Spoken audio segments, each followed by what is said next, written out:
Hume's essay on miracles from his book The Inquiry Concerning Human Understanding has been called by one critic, quote, unequivocally the most controversial thing Hume ever wrote. The essay also contains, in the words of the same critic, quote, some of the most frightening logic assembled in one short essay. The controversy of miracles was primarily religious in Hume's lifetime. It's a very kind of everyday scepticism which would hardly be scandalous today, but there are stories such as they try to have him excommunicated from the Church of Scotland, a church that he didn't actually attend, and James Boswell, Johnson's biographer, burst into Hume's bedroom while he was dying, demanding that no man could happily die an atheist, and was promptly ejected from the room. Hume's scepticism in Of Miracles, this quotation is pretty much the best example of his method. When anyone tells me that he saw a dead man restored to life, I immediately consider with myself whether it be more probable that this person should either deceive or be deceived, or that the fact which he relates should really have happened. I weigh the one miracle against the other, and according to the superiority which I discover, I pronounce my decision, and always reject the greater miracle. If the falsehood of his testimony would be more miraculous than that which he relates, then, and not till then, can he pretend to command my belief or opinion.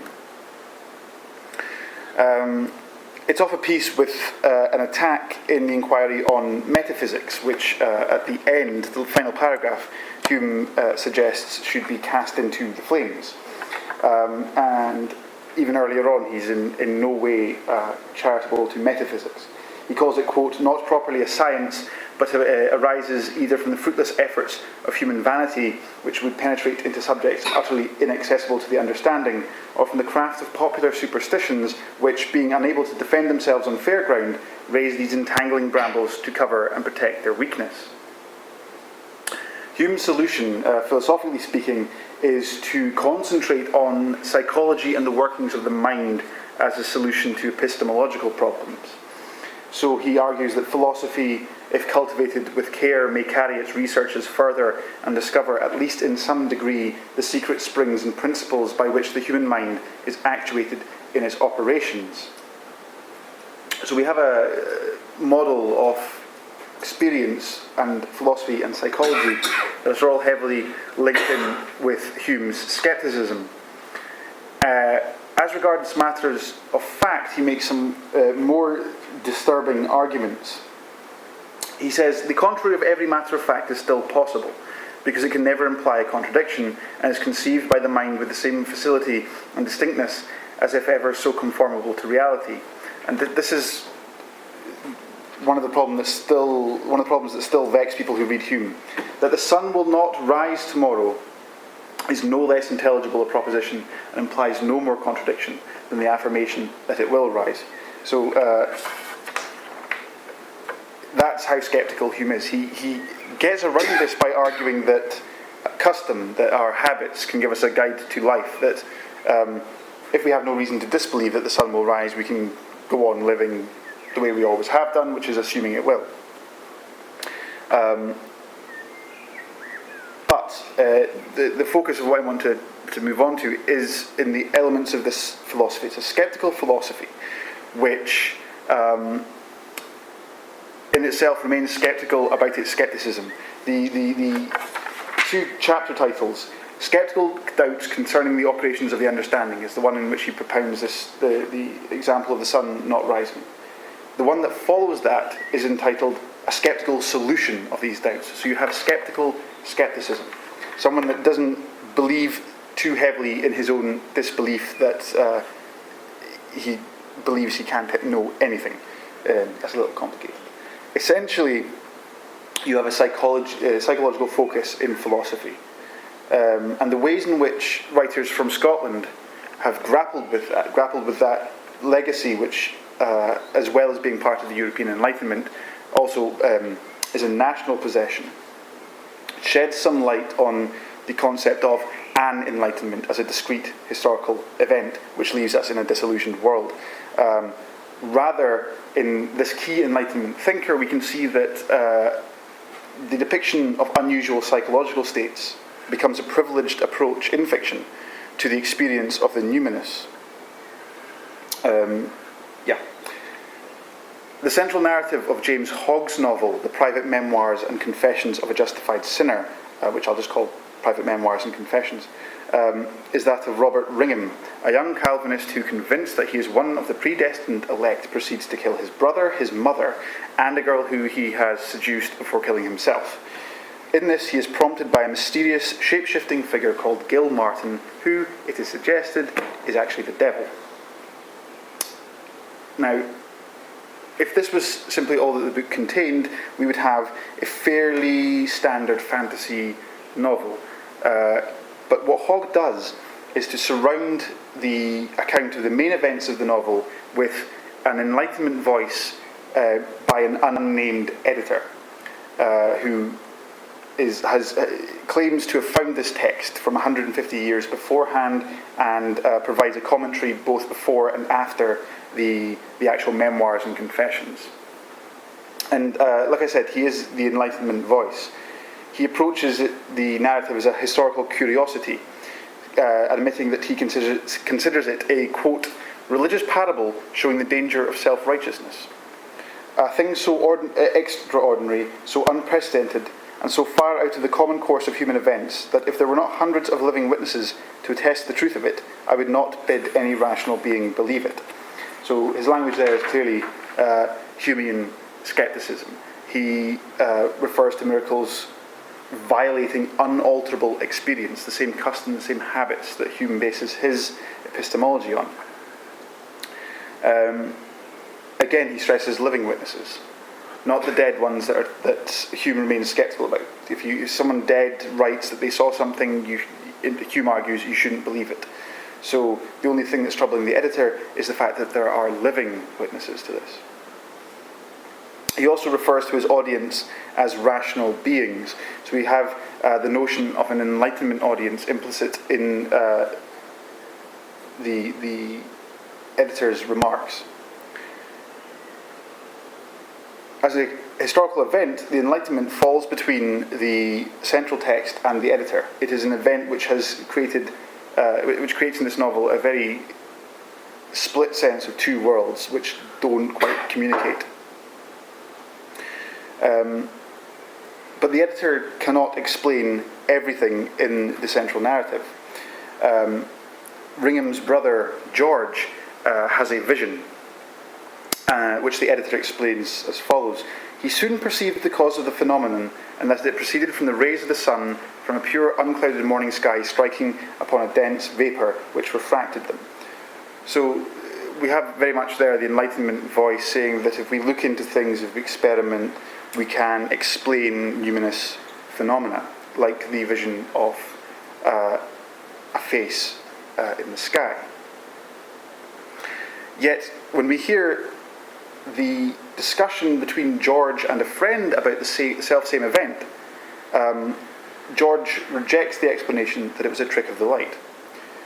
Quote, George could not swallow this, for he had seen his own shadow on the cloud, and instead of approaching to aught like his own figure, he perceived nothing but a halo of glory round a point of the cloud that was whiter and purer than the rest. So the editor is very much put in the position of having to force Enlightenment assumptions onto the story he is telling, disregarding numinous phenomena.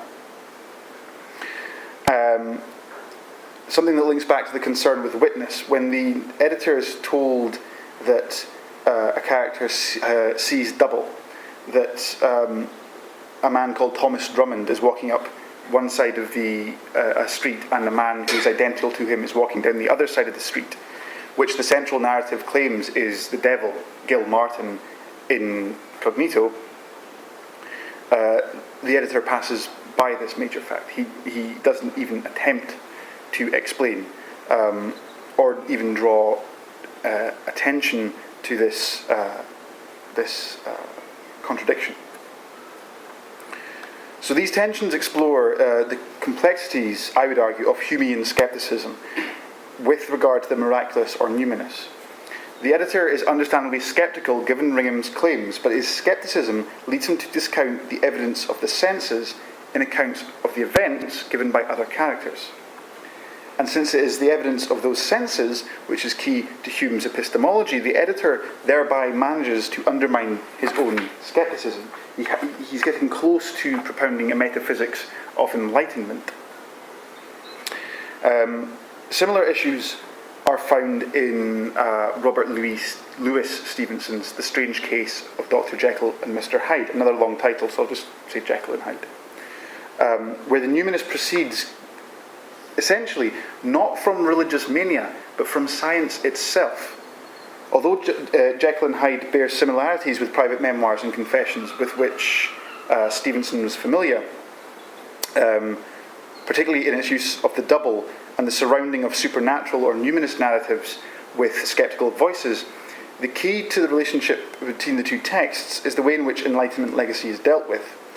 Whereas Hogg's editor is shown as being unable to use scientific and sceptical explanations to iron out inexplicable elements of his narrative, Dr. Jekyll confronts his friends with supernatural science, what he calls, quote, transcendental medicine, which those two words, I think, describe the entire function of the Numinous in Jekyll and Hyde.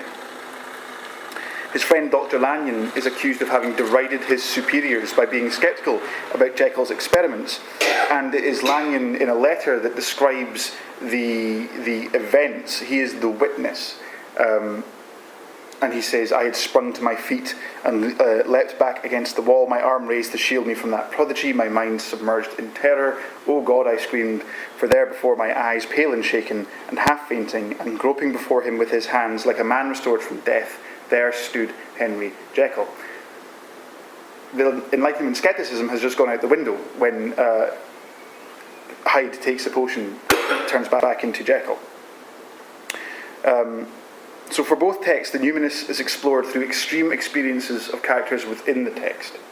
Rather than fantasy narratives, Hogg and Stevenson use various formal elements to create very uncomfortable, unpredictable reading experiences, where the reader is lost amidst a variety of documents, confessions, letters, memoirs, wills, and left trying to reconcile the probable and the numinous in their reading experience. And that's why I'm using this term skepticism. These are not attested religious miracles. These are personal numinous experiences which clash with Enlightenment skepticism, while also curiously belonging to it. In the 20th century, this becomes a little bit more complex. Issues of epistemology and the numinous are a major concern in the novels of Neil Gunn, who I'm currently researching. So in his novel The Serpent, Gunn uses Freud to critique and ridicule patriarchal Protestantism. The main character becomes an atheist, partly because he reads Hume and travels home, entering into conflict with his religious father, which culminates in his father's death, which I'm going to read out, but the Freudian vocabulary will be obvious. Quote, "There was a shuffling of feet in the doorway. Tom turned and saw his father before him. The grey face, the grey beard, the blazing eyes, the silent pursuing face. It had come at last, the power of the Father created in the image of God, the tribal power, the unearthly power." So as far as organised religion goes, Gunn has very set opinions. But in his autobiography, Freud is described as an incomplete theorist of religion or mystical experience.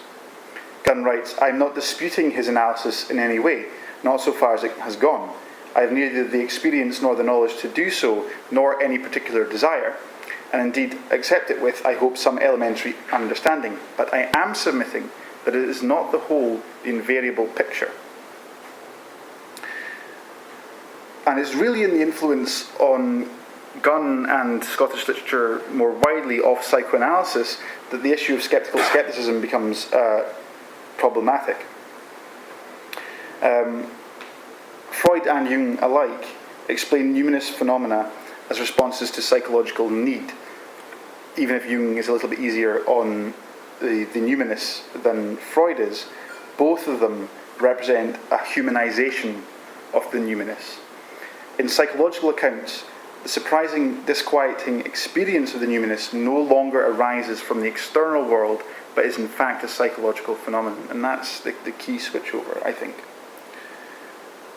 We can read psychoanalysis and its influence as representing an end to skeptical skepticism, since the psychological explanation of the numinous can logically be applied to any and all mystical or numinous experiences. The subtle epistemological questions raised by Hume regarding skepticism are resolved, allegedly, by the universal assumption that any experience which deviates from conventional assumptions about reality is merely a symptom of psychological disturbance. In the later 20th century Scottish literature, you see this in the beginnings of overt formalism and explicitly psychological understanding of abnormal experiences. Two books I want to talk about are Alistair Gray's novel from 1981, Lanark, and Ian Banks's novel The Bridge, which is more recent, but I don't have the date. They are both, as I said, formalistic, heavily formalistic in their structuring. And secondly, the symbolic doubling and mystical experiences in both are explicitly doubles of the realist narratives contained within both texts. Lanark is divided into 4 books running in the order 3, 1, 2, 4. Books 1 and 2 are a realist narrative describing the life of a young artist, Duncan Thaw, in Glasgow during the 1950s. 3 and 4 describe his strange afterlife in the form of a man who names himself Lanark after finding the word written on the back of a family photograph. Now, the division of the novel into books clearly circumscribes the real narrative, delineating it from the surreal or numinous one. Duncan Thaw's skin diseases and terrible relationships with women find their double in Lanark's no less disastrous attempts to relate to women, and in the fictional skin disease Dragonhide. Reading Lanark, we are constantly aware that the numinous experiences had by Lanark are analogues of Duncan Thaw's life, and there are few opportunities for a numinous in the form of Jekyll and Hyde or Private Memoirs and Confessions to bleed through the lines created by the separation of the novel into 4 books. The experience of reading Ian Banks's The Bridge is very similar to that of reading Lanark, which is unsurprising given that Banks has acknowledged Gray as a major influence on his work. Whereas Lanark is divided numerically, the books of The Bridge are divided a number of ways. The first and last sections are entitled Coma and Coda, a pun which makes clear that what lies between these 2 sections is a hallucinatory rather than a numinous experience, truly speaking. The book is divided into 3 main sections: Metaphormosis, Metamorpheus, and Metamorphosis.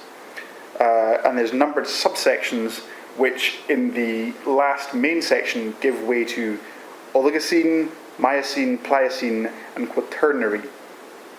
I'll explain.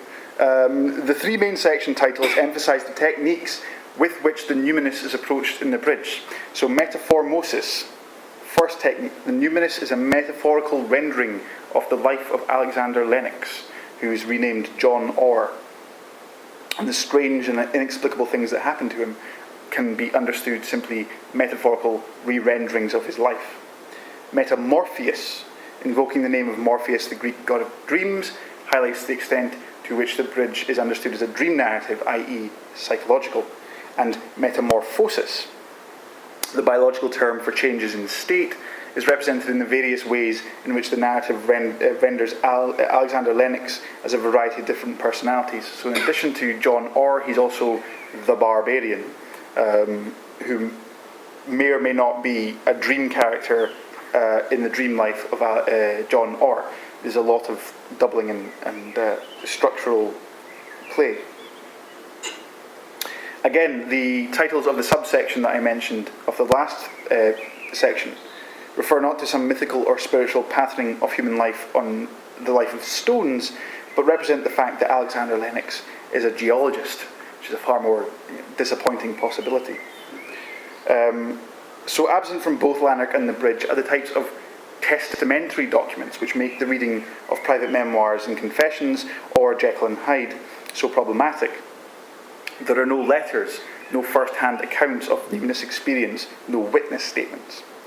So we lose the rich tension between experience, the Numinous, and rational inquiry, which, absent from these two books, is still there in Gunn, although the psychological influence is starting to tell, and it's the key concern of Hogg and Stevenson.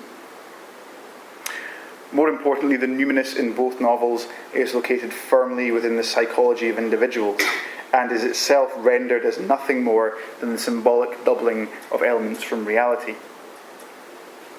Am I for time? Fantastic. You got about 7 or 8 minutes. Okay. That's good, because I'm almost out of paper. As one of the homes of the Enlightenment, if we can still call it, the with that pronoun. Article. Scotland and Scottish culture can be viewed as a privileged site for examining the effect of the Enlightenment on the Numinous, if only because we have the tradition of folklore that numerous papers have mentioned today. In the form of Humean epistemology, we can read the Enlightenment legacy as representative of a move towards the psychological, especially in philosophy, but it prefigures, in many ways, later thinkers like Freud or Jung. It was incomplete. There is skepticism because of the fact that there's a time lag.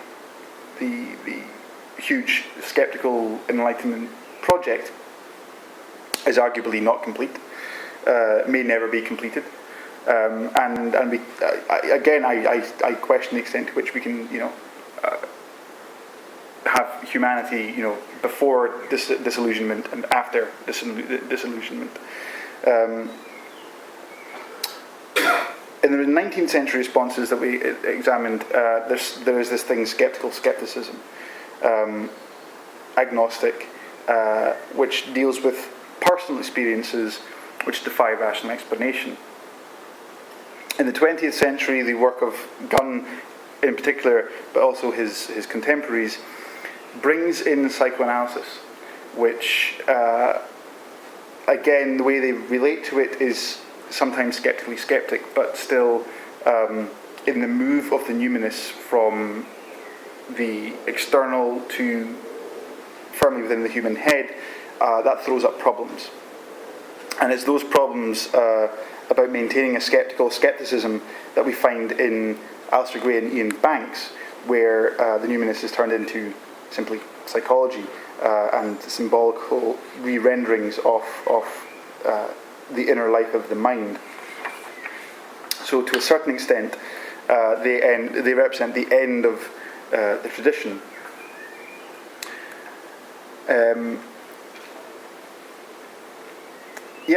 Insofar as this strain of skepticism, this skeptical skepticism, originates in Hume, the humanization of the Numinous reflects little more than the logical conclusion of Hume's argument that philosophy could gain awareness of, quote, the secret springs and principles by which the human mind is actuated in its operations. That quote from the beginning. By comparing literary reflections on the tensions between psychology, philosophy, and the Numinous, we can see that psychoanalysis and the overtly psychological understanding of the Numinous represent something of a mixed blessing, depending on where you stand. A huge expansion of the Enlightenment project, psychoanalysis, ends the skeptical tension between experience and the real world by highlighting the difference between the two. Such an evolution has a bearing on any discussion which views the modern world as disenchanted, since we must realise that for more than a century, skepticism remained as a way of approaching the Numinous in a way that didn't necessarily preclude enchantment. Although there is now a clear tendency towards the psychological explanation of Numinous experience, the issues of experience, reliability, the influence of the senses, and rational inquiry which occupied Hume haven't been resolved. Rather than necessitating a move towards the irrational, towards counter-enlightenment, therefore, voices such as Hogg, Stevenson, and to an extent Gunn's, suggest that the numinous remains if only the individual is willing to remain a sceptical skeptic.